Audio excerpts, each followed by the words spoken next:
Right. Well, then might as well get started now. No better time than the present. So, just again for a last recap, thanks everybody for joining us for this whole day new event, creating sustainable communities for a net zero future. It's a new event that TPAS Cymru is running and that I'm running as the net zero engagement officer. And it's been really interesting to hear some of the discussions that have come out of the first two sessions and what I'm hoping will come out of this third session.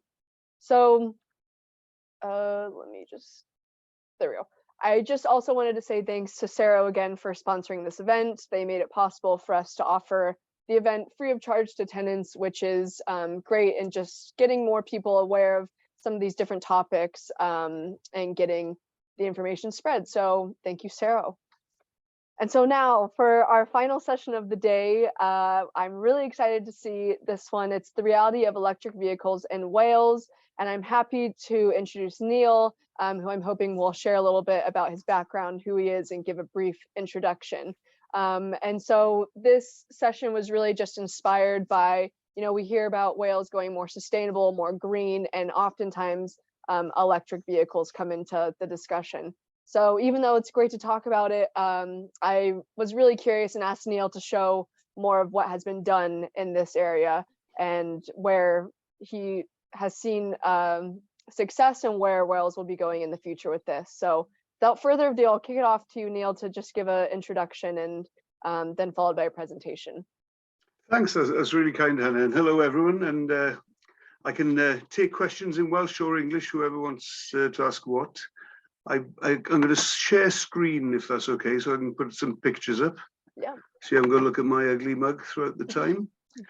And feel free to interrupt me anytime, because this is a discussion and I quite often learn as much as I do from the audience, really. The genius is in the crowd, isn't it, really?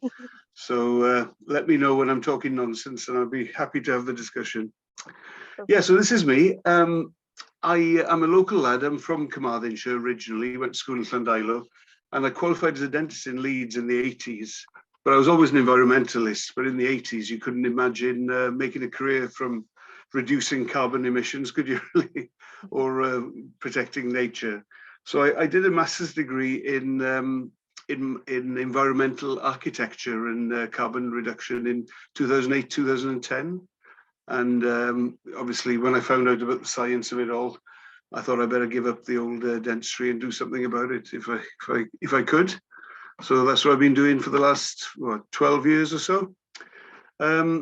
So we formed Carmarthenshire Energy Limited, which is a community energy. I know you've been hearing about community energy groups before. This was the biggest community energy project in Wales at the time. It's near Llandilo.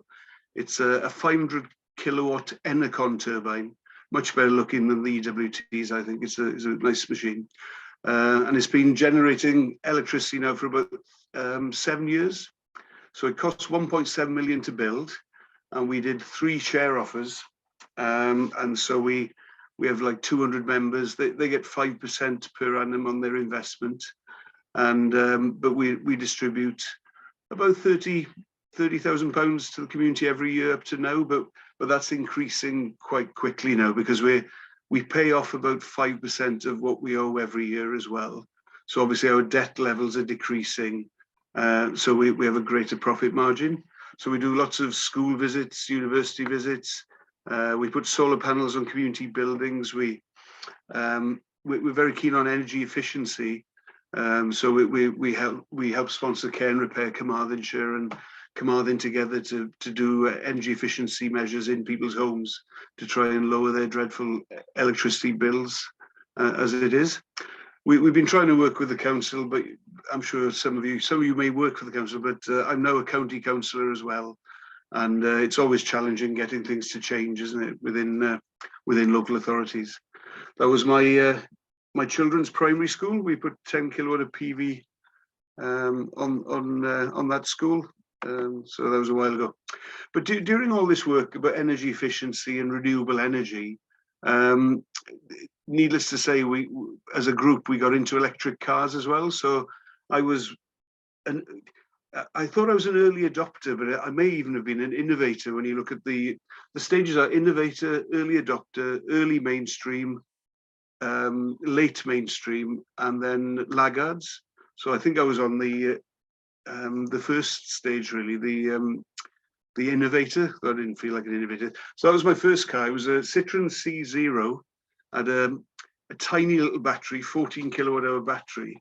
And when it first came on the market, there was Citroen C0, Peugeot Ion, and Mitsubishi i-MiEV. They're all the same car. And it had a range of about 80 odd miles on a good day. And it cost 35 grand back in, well, 12 years ago now. So, but in say 2010, you know, it had, I didn't pay 35,000 for it. I got a good deal. I got a half price car for some reason. And then from the bottom left-hand corner, I went to the white Nissan Leaf on the top right. There with my family walking the dog in Dinefwr Park in Llandilo. And that one's got a 24 kilowatt hour battery, so you could squeeze 100 miles out of that one. And then I got the red one, which I still have, which is got a 30 kilowatt hour battery. Bought that 6 years ago, and that's got like a 110-mile range when I first got it. It's probably down to about 90 now. And then finally, just to show you how things have evolved, my wife's pictured in the bottom right with a Hyundai Kona 64 kilowatt hour battery. So we've gone from 14 kilowatt hours to 64 kilowatt hours as the battery capacity. And the one that my wife's pictured with easily does 250 miles, and you can probably squeeze 300 miles out of it on a nice day. So you can see over the last 12 years how electric cars have evolved and improved. And I've been with it every step of the way, really. So because I was an early adopter of electric vehicles, when I had that Citroen with an 80-mile range, I was also working as a fund manager for Robert Owen Bank in Newtown. So I was helping to fund community energy projects. We built about 21 community energy projects across Wales, also hydro and wind farms and some PV projects. And I became the whinger-in-chief of the lack of infrastructure for electric vehicles in Wales. So I'd be wheeled out in Cardiff once or twice a year to talk to the powerful and the good, to tell them, why haven't you put any charge points in? What's Welsh Government doing about it? And I was raising money myself. These are charge points we put in Newcastle, Emlyn and Carmarthen. So we're starting to work with Carmarthenshire Council to try and Carmarthenshire's doing okay now to put charge points in or what have you. But then I suddenly, working with all my community energy colleagues that I got to know over the many years, we decided to form a community transport company called Trydani. So for those of you who speak Welsh, you'll know that Trydani with a U at the end means electrify, and Trydan is electricity and Ni is hours. So it's a community cooperative. You can look up our website, chargeplacewales.org, and I'll show you that at the end as well. And then we went up to London to meet fairly large funders, Aviva Insurance and Zook Capital that work with the Westminster government and all this, and they were sort of willing, maybe, to lend us millions of pounds to put in infrastructure in Wales. But we got the realization that when you install charge points, it's very hard to make money from them. You know, I mean, it's really challenging, particularly if not many people are driving electric cars. The only ones that make money at the moment are the ones with guaranteed heavy usage. So if there's a taxi firm or a community car club, which is what I'll be talking about in a minute. So Trydani's sort of gone through the agonies of trying to work out what it's about. We've installed quite a lot of charge points. I mean, we installed three 7-kilowatt charge points only last week. But that was to do with car clubs, so we'll be getting to that. So Trydani now has evolved into we do manage charge points, but the main focus is organising car clubs for communities, so people don't have to own their own cars. Because, as I'm sure you realise, just swapping all the petrol and diesel cars with electric cars won't really solve congestion, and probably give us such a busy lives anyway. So what we're trying to do in conjunction with Welsh Government as well, with Lee Waters and his team, is slightly reduce the number of cars on the road in Wales. So, ease the congestion we have. So, but with the money we're making from the wind turbine, we've managed to, this is the host community in Salim, Llandilo. So we've installed, I think it's about 12 kilowatts of solar PV. We've also put batteries in there so that when they use the lighting and in the evening, they're still on the solar electricity, even though it's dark. We've also put an air source heat pump, energy efficient lighting, and I sneakily stuck a car charger on so I could have free charging when I visit. So it's funny actually because it's been on for about 7 years. It's a very rural location, and there are quite a lot of anti-wind turbine people in the community. So there's a slight reluctance to engage with this really. But I mean, the wind turbine we've got is one that would have been owned by venture capitalists if we hadn't bought it off the developer. You know what I mean? So the wind turbine was going to be there anyway. But all the profit we make, we reinvest in the community. We've done about 3 of these so far. And so I put the charge point on. It's all free. You just plug in and go for a walk up to the turbine. But someone in the village has finally caught on, and he or she is plugging in all the time to this village charge point. And the village charge point have phoned me up and said, what are we going to do about it? I said, well, you're going to have a word with them, you know, and say, look, you've got to pay for the electricity. And if they won't listen, we'll have to just turn the charge point off. We could put a charge point on there that they have to pay for the electricity. But my argument would be that once we do that, they'll stop using the charge point. So there's no point investing more money if they're not going to use it. So I haven't had an update recently whether they're still nicking the electricity. So yeah, we've done quite a few charge points. This is one at a local charity, which happens to be a 10-pin bowling alley. It's run by a local church, and it's quite heavily used actually. We get a readout of how often it's been used, and gets used about, I don't know, 8 times a week. But you know, when you think it costs probably 10 grand to install, you know, for all the thing, you're not going to get your money back in a hurry. And so any money we make from this one, we just redonate to the charity. You know, it's not going to pay the bills, is it? You know, you're not going to run a company with it. So we've been looking at rural communities in Wales and how we can help them. So we're working with all the other community energy groups. Trydani Charge Place Wales Limited is owned by the community energy sector. And a lot of the startup money, we had a crowdfunder, but also it's been donated by other community energy groups as well as Command Energy. So we're trying to, the fear I have in these talks I give up in Cardiff is that because Welsh Government have been asleep at the wheel, if you pardon the pun, on electric cars, all of South East England will go to electric cars and all the diesels will come to Wales to die, you know, which won't help our air quality. So we're trying to put an infrastructure within Wales that allows people to drive electric cars if they want to and allows them to run electric car clubs. Are there any questions so far? Save me looking at the chat. I don't think there's any in the chat. We're okay. Don't be shy though, you know, shout at me. If you think I'm Anybody have talking any nonsense, questions? I'm happy to hear it. Won't be the first time. No, I think we're all good. Yeah. Okay, cool. Thanks. So, you know, this is a bit wordy. This is an old slide I've had about charge points, but, you know, it just says that we do need to electrify. As an energy efficiency person, the thing that appeals to me most about electric cars is very similar to LED lighting. You know, they last much better and they're cheaper to run and they're energy efficient. So when I plug my car in to my solar panels, say at Salim Village Hall, 95% of the energy that I'm putting into that battery goes to forward motion, or at least 90%, probably 95%. Whereas when you put petrol and diesel into an internal combustion engine car, I mean, they've served us well for 100 years, haven't they? Only about 20% of that energy in that petrol, even though it's come from far away, it's been shipped around, it's been refined, it's been transported to, you know, all that sort of stuff. But when you actually put that petrol into the car, only about 20% goes to forward motion because you lose a lot through noise and you know, heat and all that sort of thing. So we know that electric cars are the solution. You know, there's not much debate really because it's just a much more efficient deliverer of transport solutions. It's not the only answer. You know, we're working with the community transport organization. We're working with public transport operators. We're working with e-bikes and even just bikes. You know, and that you know, there's a hierarchy of transport solutions, isn't there? Starting with active travel, but But when you compare electric cars with petrol or diesel cars, it's a more efficient way of delivering. It's better that you can use renewable energy to charge them, obviously.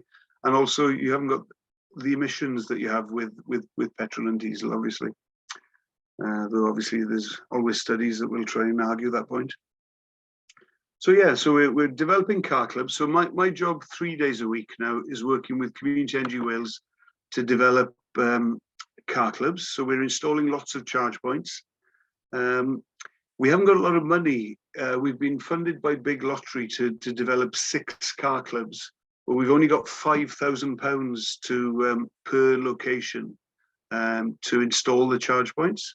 So the cheapest charge point you can install is a box on the wall that's linked to the grids, to the fuse box within the community building or the building that's hosting the car club.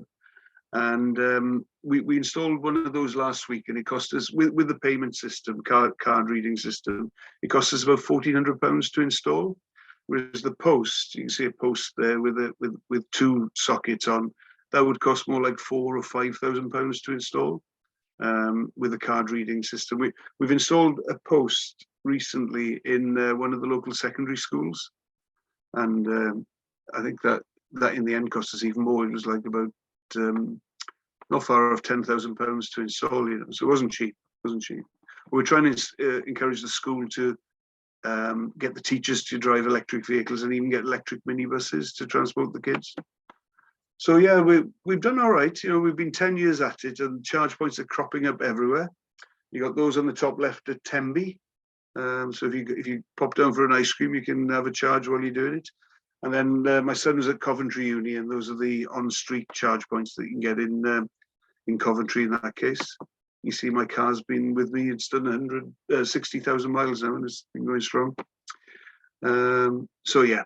This is all about some work we've been doing with community groups across Wales. This is Bridges Community Centre in Monmouth.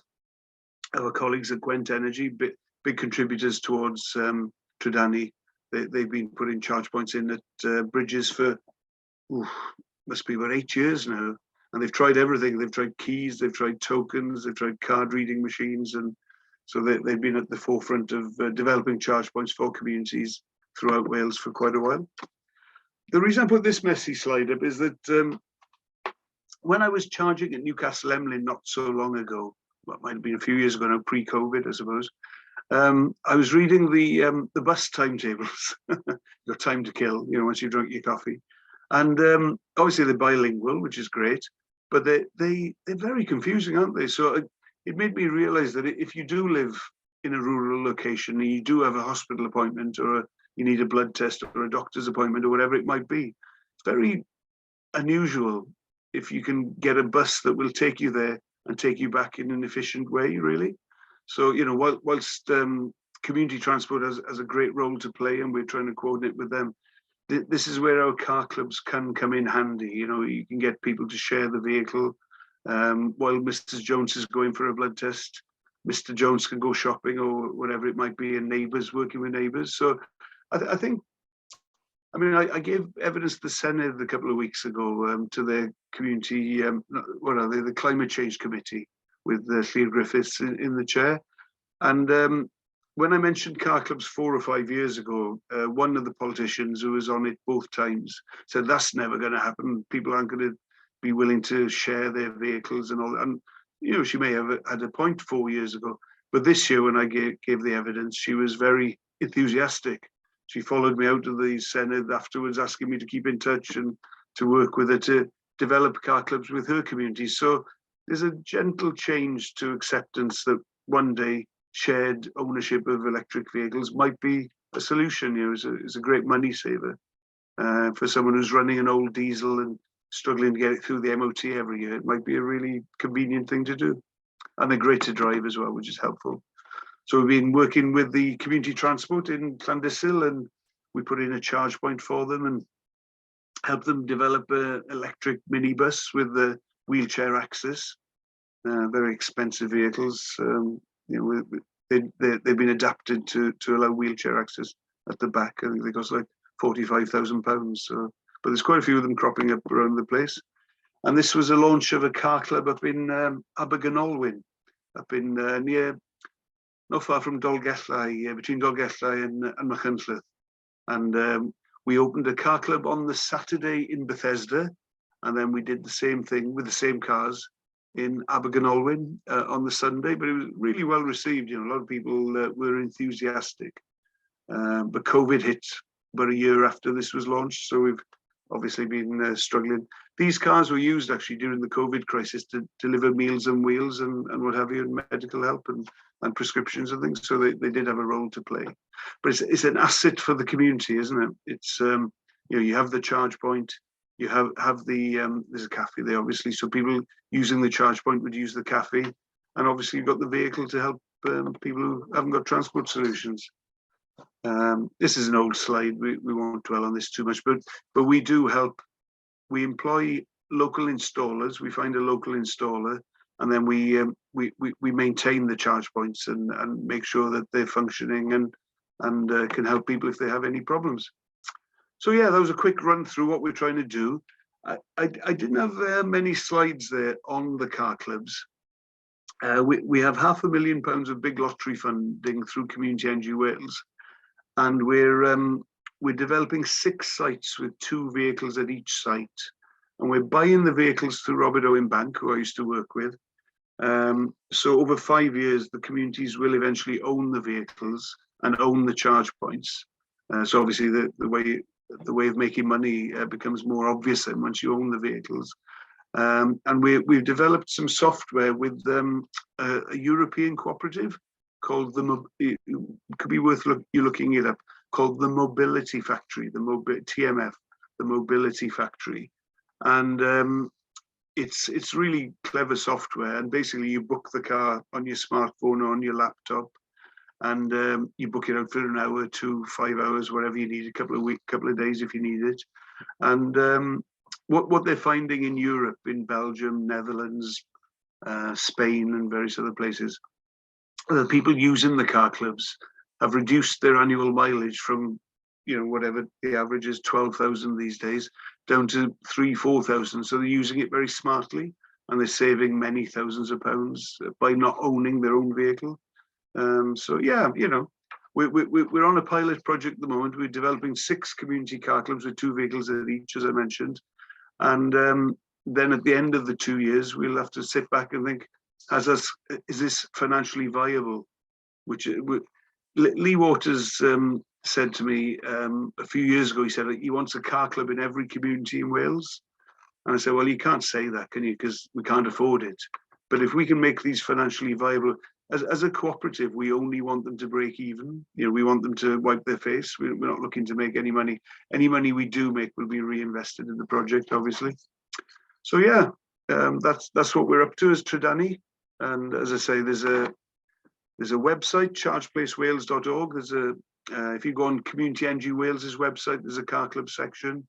And if any of you are on Twitter, I'm always hungry for more followers. So I'm at Low Carbon Lewis if you need to chase me down on Twitter as well. So yeah, happy to take questions. You've even got my phone number there if you need to have a chat about anything. Okay. Thanks ever so much. Yeah, thanks so much. I think I have a few questions, and then if anybody else wants to jump in, as before the Zoom started, I mean, I'm in Cardiff, don't really need to own a car. I walk pretty much everywhere. I have my bike, but I do have to get, you know, to different places here and there. And so car clubs, I've just learned about them and just seem like such a great option.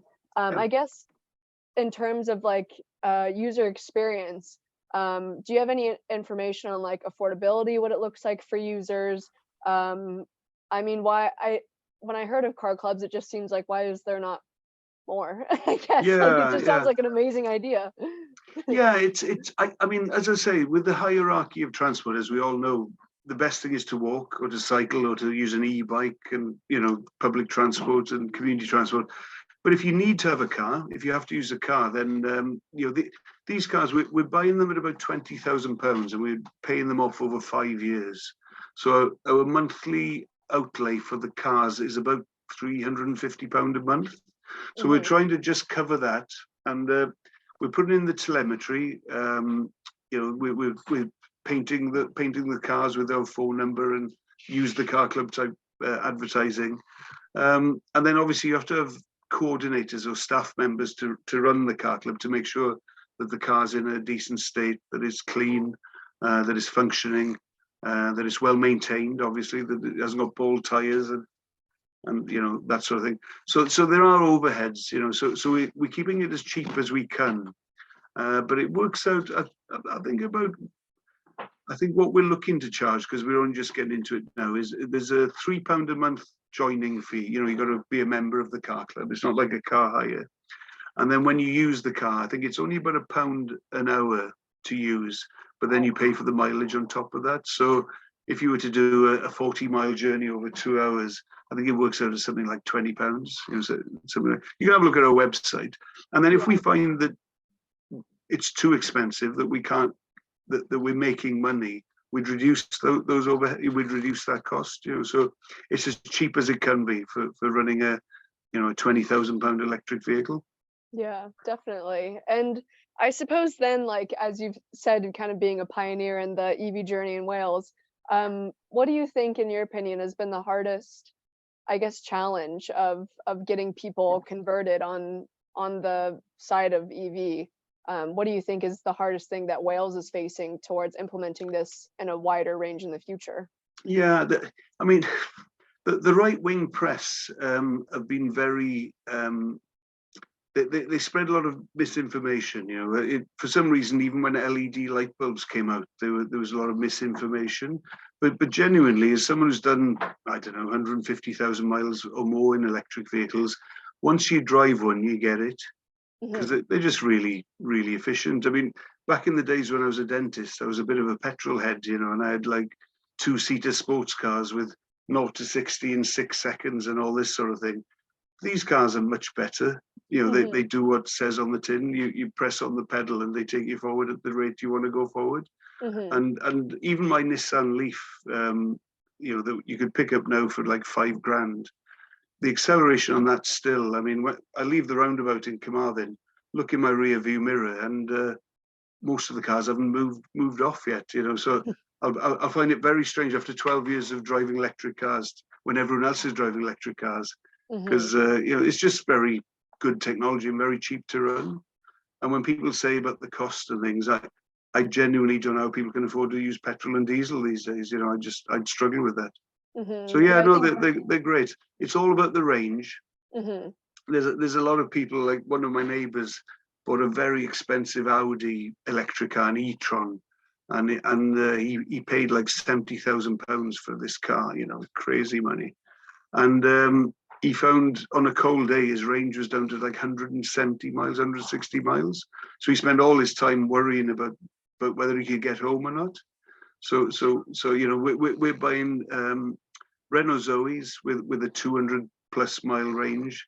We've got the old Hyundai Kona as part of the car club now, and that's got a 250-mile range. So you can just use the car without spending your whole time worrying about whether you can get back to base or not. And we're trying to advise the users of the car clubs to always be charging, so if they go into town and they're shopping, if possible, to charge the car while they're shopping. Yeah, I mean, that's what my family does. My family's had electric vehicles for years, and I know at our local grocery store, they have free charging that you can become a member of or whatever. So you pay a small fee. So they'll just go shopping, and then by the end of their shopping, they're set for the 2 weeks of charging. So, I mean, there's different schemes, but it looks like Lynn's asked a question. She said, how long do you expect the cars to last? Do the batteries last for the lifetime of the cars? And what happens to them after their useful life is gone? Is everything recycled? Yeah, no, it's a great question. The original Nissan Leaf was made in Japan in 2010, 2008, 2010. And the batteries were sealed up in such a way that they were cooking when they were charging them. So those batteries failed after 5-8 years, and that's the right-wing press have been using those batteries to prove that electric cars don't work for a long time. But like my Nissan Leaf now that I bought in 2016, the batteries for those are lasting about 25 years. So they're outlasting, and that's typical of electric cars now. The batteries last twice as long as the cars themselves. So what they're using now is they're using the batteries from electric cars that need to be scrapped for a second purpose. They're using them for domestic storage and what have you. So you don't have to worry about the batteries. On average, they lose about 2% of their range per annum. Some less, some a bit more. But after 6 years and 60,000 miles in my Nissan Leaf, it's probably lost about 10% of its range.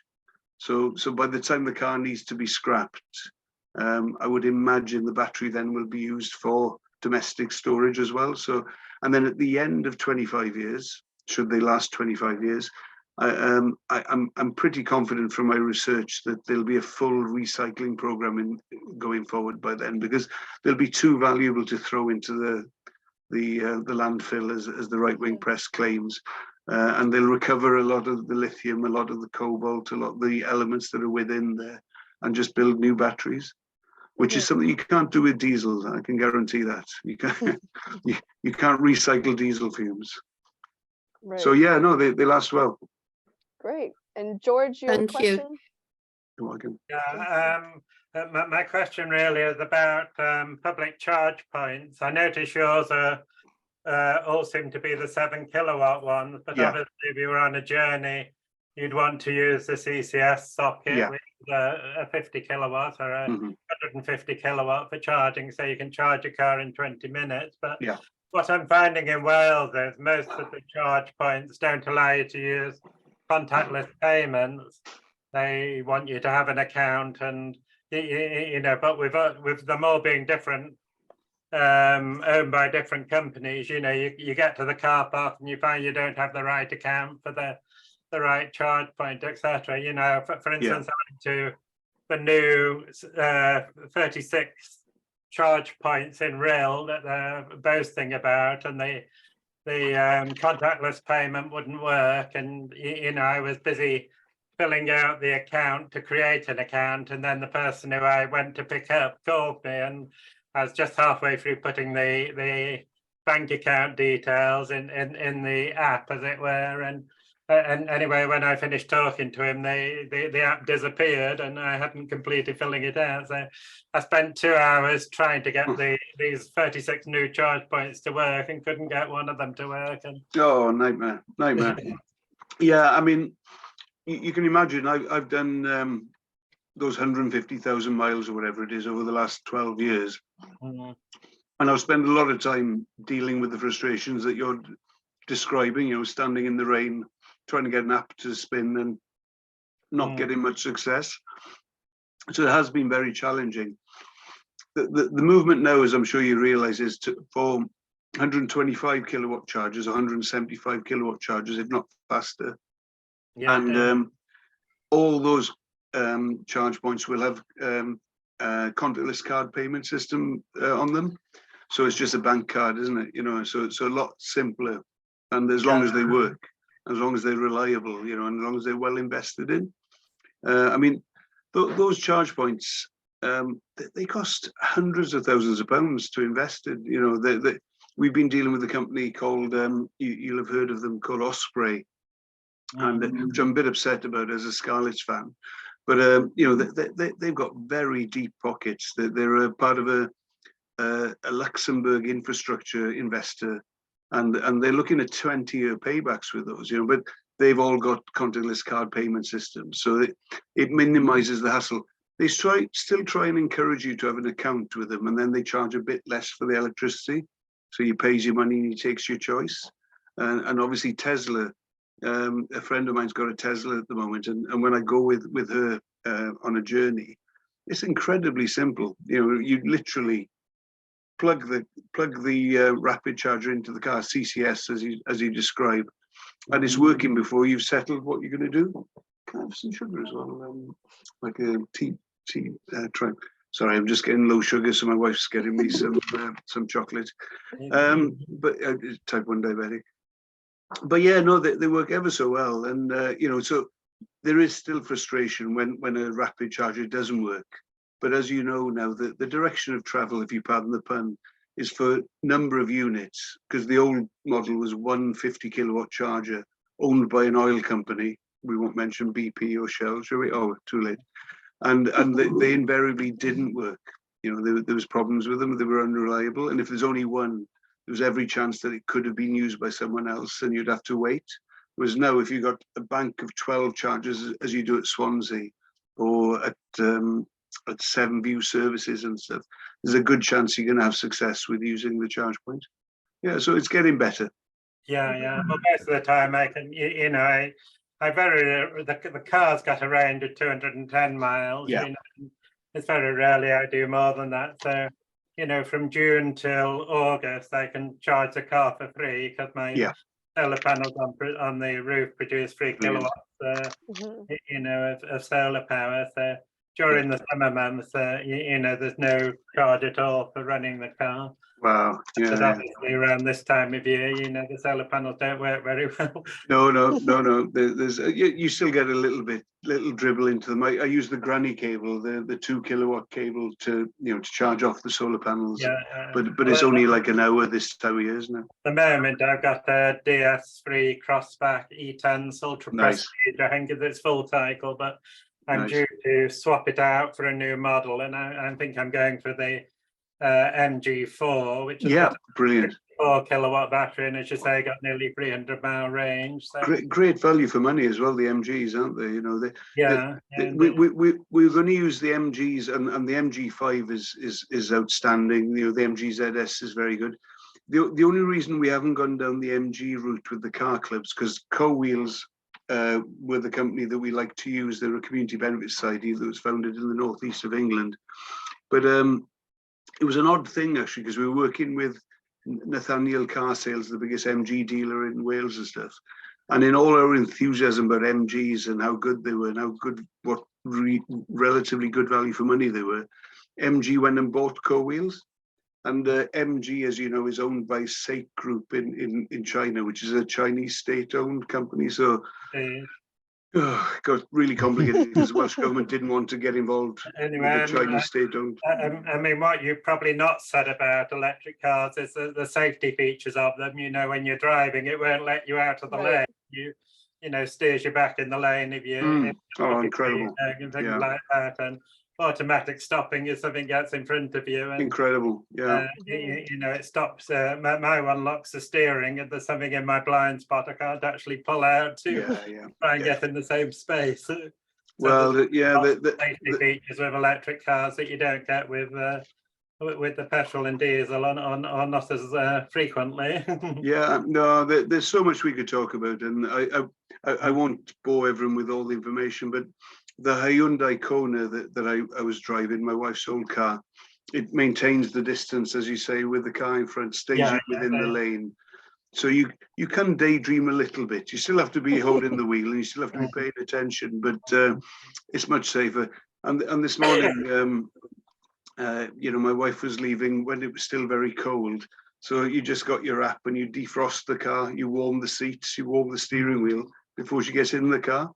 So she leaves in a safe way. So you know, it's great fun. Great fun. And it looks like we have a question from Mel and then also from Amanda. Yeah, I want to talk to Mel about Leeds University as well if I get a chance. But yeah. Great place. Does Amanda want to go first? Because I might waffle on for a while. Sure, I don't. I'll read out Amanda's. She said, "I'm mobility and my car type is being pushed towards electric. I'm worried that I won't have accessible charging points as no place at my home. What happens if I run out away from one?" Which is actually that's pretty much what I was going to say. It's like a really big question. I think that people. I live in a flat, so I wouldn't. You know, what do you do? Yeah. Well, they're two big subjects, aren't they? 40% of people in Wales don't have off-road parking with their accommodation, so in dense housing areas. So if you live in a flat or a terraced house, it's a huge challenge to know how we can charge our electric vehicles. And there's a social equity issue with that, of course, because I pay a night rate to charge my electric vehicles, and I can charge my electric vehicles very, very, very cheaply. But if you pay in the full rates on a public charge point, you could be paying at least 10 times as much for your electricity. So that's the problem. Yeah, it sounds like it penalises us on mobility, Yeah, because yeah. my car type I need used to be like £500 deposit. Now it's £4,500 deposit. I have nowhere where I could safely have a charging port installed at my home area because I don't have off-road parking. Mhm. And on-road parking, the cables, it's a risk of vandalisation in my area. Yeah. But it's like everything's being pushed, let's go. But it's like no thought is actually being put in the local communities by the powers that be. And it's something that really worries me, because I can't do car share because I need a special type of car, accessible. I can't get, but it doesn't seem to be counted in when the people are doing all this planning. And I know it's not your area, but the people are saying it is. the infrastructure isn't there. And then they say, well, maybe go for public transport. Again, the infrastructure isn't there for us and stuff. Yeah. And it just sounds like they're really trying to isolate even further an already struggling group. Yeah, no. They're challenges. They are challenges, but they're not insurmountable.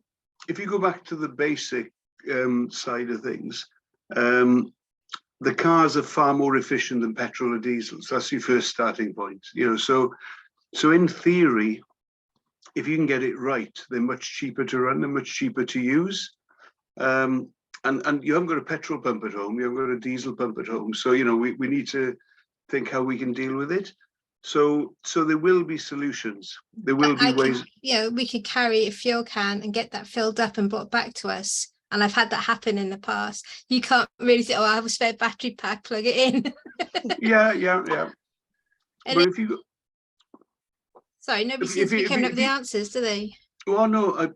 Well, the good news is we don't worry too much. You know what I mean? Because as long as you've got a car with a decent range, with a 200-mile range or 150-mile range at least, why would you run out? I've done 150,000 miles in my electric car. I started with cars that had less than 100-mile range. I traveled all over Mid Wales and North Wales and things. And as long as you plan your journey well, you're not going to run out. I've only run out once in 150,000 miles. And that was when I was driving from Llandrindod Wells up to Newtown in a car with an 80-mile range on a very cold morning. So, that didn't work out, and I had to get towed up to my job. But the reality is, for most occasions, you're not going to run out. And you'd have to use public charge points, which do cost more. So there are always challenges. But the fact is that electric cars, once used properly, will be cheaper to run, and you won't run out. That's the bottom line. Just take advice, from people who've gone through the pain of it before. So talk to me, and I'll help. Right, Mel, did that answer your question, or did you still have? No, there was more. Yeah. Let's hear it. Let's hear it, Mel. Actually, I would have thought that housing associations with their complexes, with off-road parking, are prime targets. Yeah, absolutely. But if I can give you my experience of this, 4 years ago, I was replacing my car. As you say, I used to be a real petrol head, and at the time, it was fairly early on in the electric world. There weren't many charge points in the locality. Yeah. But I wanted to buy an electric car. Yeah. And I approached the housing association and said, what are you planning on doing about putting in electric charging? Good question. And the complex I live in, we have a lot of south-facing roofs. And I said, you can pay for it by putting solar panels in. And at the time, there were huge grants for putting solar panels. Oh, we're not interested in doing that. So in the end, as I say, there weren't that many charge points locally. I ended up buying, it's only a litre, but, a nice small little car. Yeah. But I still really feel that I want to go electric. Absolutely. But the only way I could charge my car at home would be to run a cable across about 100 yards. And charge it from home, which is not.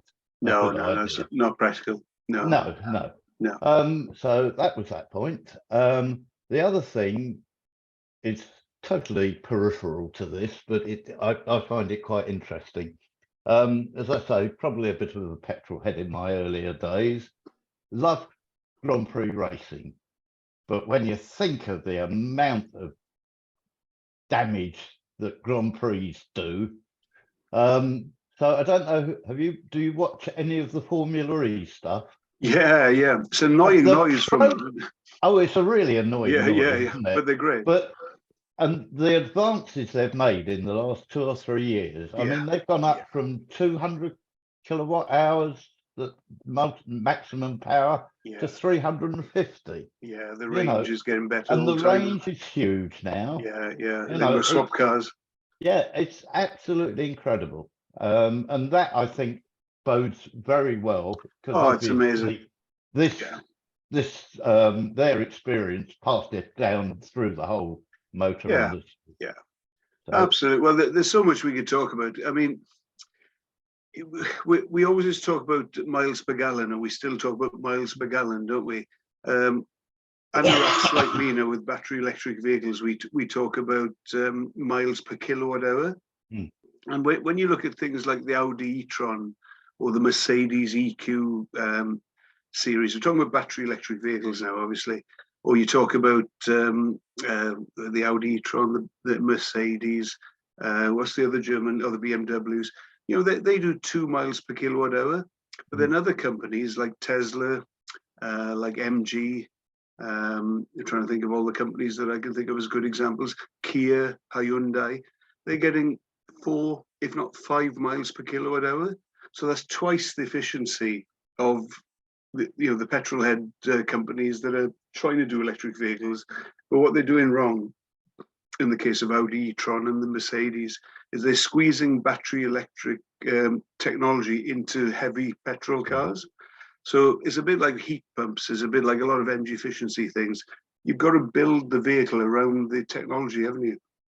So when you buy an MG, or you buy a Kia, or you buy an MG or a Hyundai, if you're getting 4 or 5 miles per kilowatt hour, and you've got a 50 kilowatt hour battery, like you have in a Citroen or a Renault Zoe or whatever, you've got 250 mile range, and you've got efficiency. You've got 50 kilowatt hour battery that does 5 miles per kilowatt hour, depending how you drive it. Obviously, if you're racing it, you're going to get half that, But for the lady with the Motability car, if you're just driving into town, doing a bit of shopping, you've got a decent, efficient electric vehicle, and you get in 4 or 5 miles per kilowatt hour, then if you've got a 250 mile range and you're only doing 100 miles a week, whatever the numbers will be, you're only going to need to charge once every few weeks, and that's when your public infrastructure can help then, isn't it? So with Trydani, Charge Place Wales Limited, we're a community benefit society, and we're aware of all the challenges. We're aware of all the problems.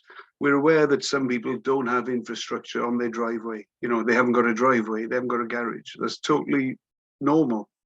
So all these solutions are there, and we're going to work on it. And as a community benefit society, we're looking at the challenges and we're trying to find solutions. It's not easy sometimes, but they're all there. All the solutions are there. Maybe some of the car manufacturers could learn from Morgan. From who, sorry? Learn from Morgan cars. Oh yeah, like wooden bodies. Absolutely. Metal. Make them a lot lighter. Well, there's a great company in Germany called Sonos. They may go bankrupt, and they're developing very light vehicles, solar panels on the bodywork, efficient batteries. So you'll hardly have to charge them up. It's just great fun. Thanks. And I thought that Helen's point was interesting about charging points being a part of WHQS2. I don't know if they are. I don't think they were. But I didn't know if you had anything to say then, Neil, about I don't know if this is the right area, but where's Welsh government in this? I mean, kind of where's the fight for making Wales more having more electric vehicles? What's the discussion like on that? I mean, Now, Helen TPAS is obviously a fan of acronyms, so I'm assuming WHQ is Welsh Homes Quality Standard 2. Exactly. Is that yes. right? Yeah. Yes. Well, when I gave evidence to the Senate the other day, I surprised them a bit, but they all agreed. Everyone had made the point previously, I think, before me. It's silly to have a charge point in every home that's built in Wales, with a driveway, because not everyone's going to want to own a car. Not everyone's going to want to use a car on a daily basis. Some people have to, some people don't. So the Welsh Home Quality Standards, I think, at the moment, is planning on insisting that every new home in Wales with a driveway or a garage has a charge point. Well, that's silly. There's no need for that. I think you want to make it so that the wiring is in place, so you could add a charge point if you were someone who needs to use a car on a daily basis, but they're not going to need to do that. But what you need to do is make sure that people have access to publicly owned charge points. And the huge challenge for me as a social equality campaigner, is that people can access charging at an affordable rate. Because recently, during this cost of living crisis, a lot of the public charge point operators had to charge, and they probably still were losing money, so it's not their problem. They were having to charge £1 a unit of electricity, £1 per unit of electricity. And I'm using Octopus Go tariff on my driveway, and I'm paying 7p per unit, So the lack of social equity in that, from 7p to £1, it's 15 times more expensive, isn't it? So that's no good. Mm-hmm. So as a community in Wales, we need to work with charities, with housing associations. I'm working with Trydani at the moment on this issue. Mm-hmm. I gave a presentation at Social Housing Wales event before COVID, about these issues. So it's not easy, and all the barriers to adopting electric vehicles are valid. They're all true, but they're all surmountable, because the basic technology is good. The cars are great to drive. They're easier to drive for people with mobility issues. That's the thing. We can get involved in. They're all automatic, obviously. They're cheaper to run. I mean, I've been running my car for 150,000 miles at probably 2p a mile. 2p a mile, whereas a diesel car costs 15, 16, 20 pence a mile, so 10 times as much. And there's not much you can do about diesel. You can't dig a hole in your garden and access some easy, cheap diesel, But mm-hmm. We've all got electricity in our homes. We've got electricity in our streets. We've all got electricity in our communities. We can all develop renewable energy projects. We can all get community-owned renewable energy projects. And once you put that electricity into your vehicle, whether it be a shared vehicle, a community vehicle, or your own vehicle, it's very efficient. So the solutions are out there. Right. And Mel, it looks like you have your hand up. Yeah, it was only quickie. I've been these Leeds Uni people are troublemakers, aren't they? Oh, absolutely. No, I've been racking my brains where I'd seen you before, and you answered it. I was at a meeting with Trydani. Oh, it wasn't Crime Watch then? No, it's all right. No, is it? No, I don't think I've seen you at Trydani. Was I give? Well, it must have been the social housing thing. Yeah, it might have been that one. Yeah, I gave a presentation to the board at Trydani, and I work with Maya, who's their transport person. Yeah, I was at their board academy thing. I think it was there. Yeah, I'm not sure. But yeah, nice to meet you. Otherwise, it was at the social housing. We'll have a beer about Leeds sometime. Oh. That's what we should do. Yeah. It'll be a very long one. Where did you used to drink? The Pacos? Yeah. Oh God. Well, a long time ago. Yeah. I was in. Can't think of the name of it now.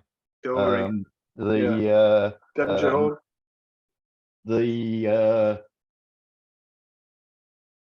What do you call them? Take my contact details from Hannah. Where all the students, the new students live. Yeah, Students' Union.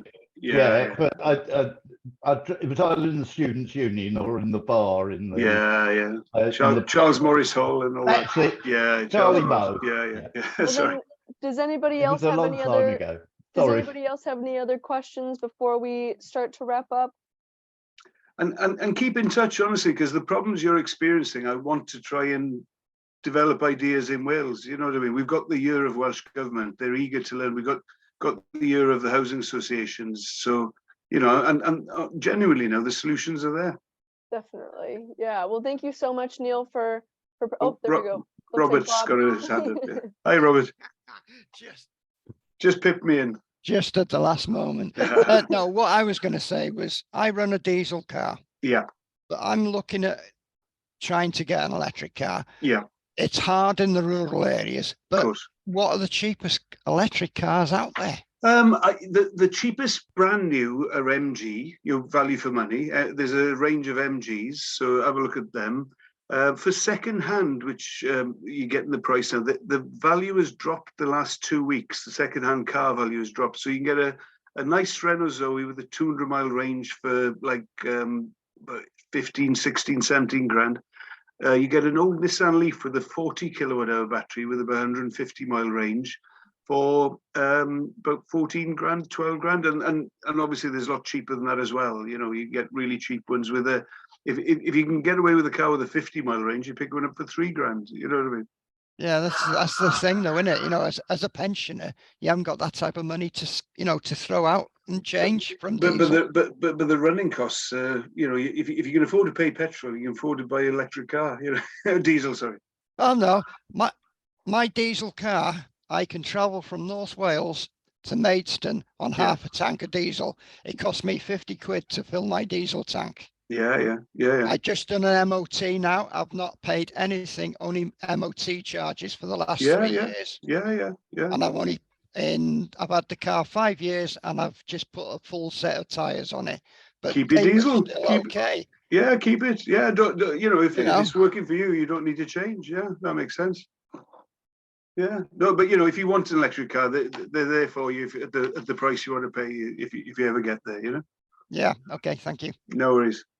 And it looks like we have just one last comment from George, and then we'll wrap up. Yeah, well, I was just going to bring in the subject of 15-minute cities. You know, you know, society seems to be moving away from car ownership completely, and letting you travel more than 15 minutes from your city, or you know, you can travel within the city for 15 minutes. I don't know if you have any views on that system, you know, which nullify the need for all the infrastructure and all the electric cars, etc. But I mean, we do need fewer cars, don't we? No one likes sitting in a traffic jam. What's the saying? If you're stuck in a traffic jam, you are the traffic jam.